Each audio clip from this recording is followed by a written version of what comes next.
Erotic Fantasy Stories, Part 5. Barbarian Princess. KO.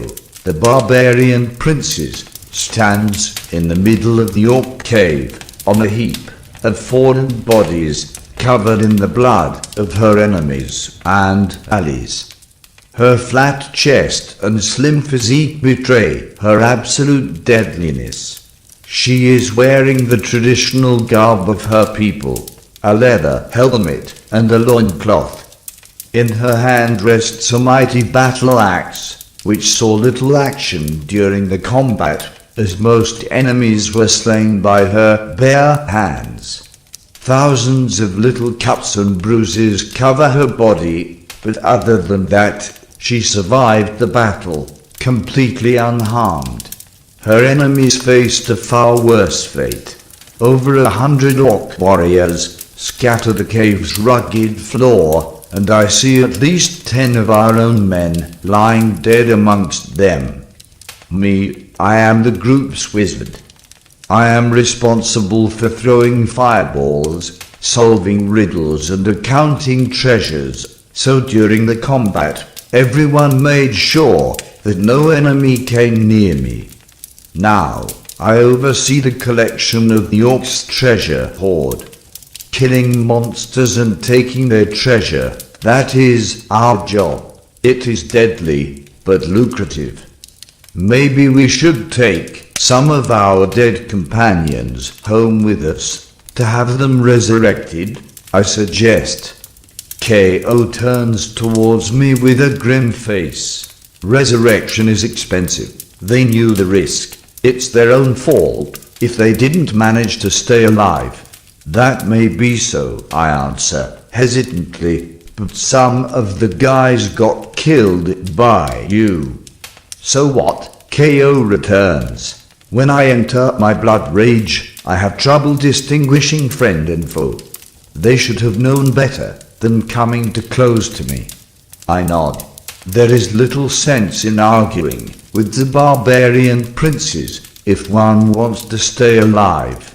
Well then, KO announces to the rest of the group, to commemorate our victory and heal my wounds, I will take you on. The group's veterans look at each other nervously, while the new guys, the few of them who survived, look a bit puzzled. Line up, KO orders them, and lower your pants.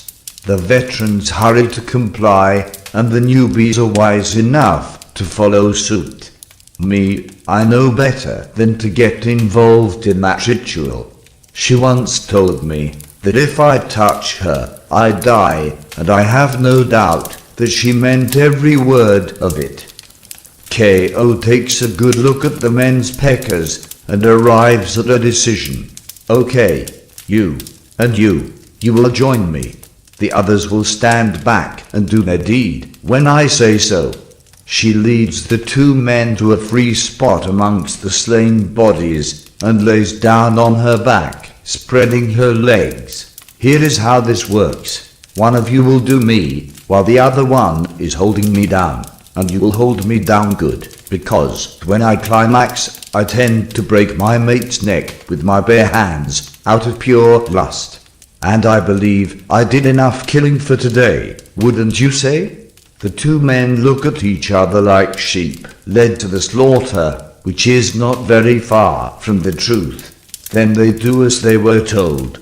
While one of them is holding her down by the shoulder, the other one is caressing her belly and the inside of her legs, while slowly removing her loincloth.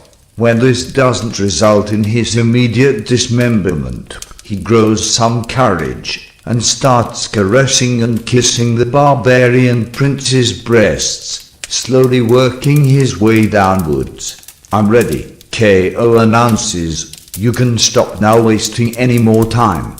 The guy looks almost a bit hurt about the lack of appreciation for his foreplay skills, but he is pretty aroused himself, so without further ado, he rams her hard and starts moving inside of her.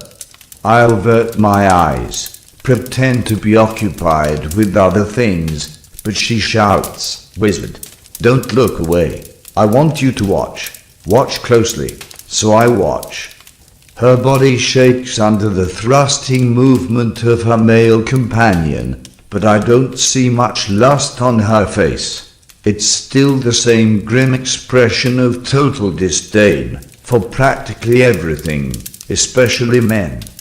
She looks at me, mockingly, and I feel my blood pressure rising. I want her so bad right now, it's killing me.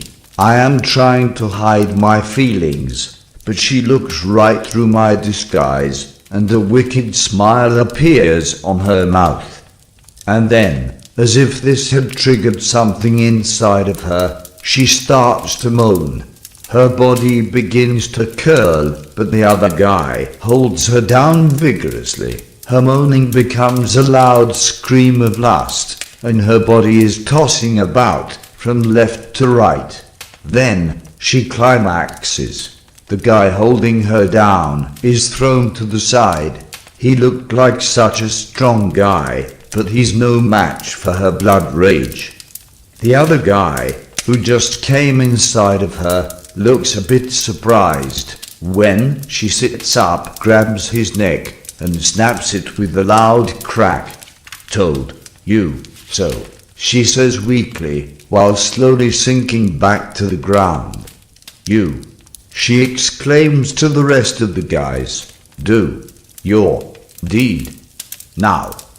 The guys are all a bit nervous, but also extremely turned on by the recent events, so they do as they are told, sprinkling the barbarian princes with their hot, manly chowder. Slowly, she rubs the stuff all over her body, making all her cuts and bruises vanish. It's an odd and disturbing magic ritual, but it works. The whole time, she keeps looking at me, and I find myself wondering what is going on behind those beautiful and brutal eyes. I have no idea. I am just the wizard. I am here for the fireballs, riddles, and accounting. And she might be a riddle that I will never solve.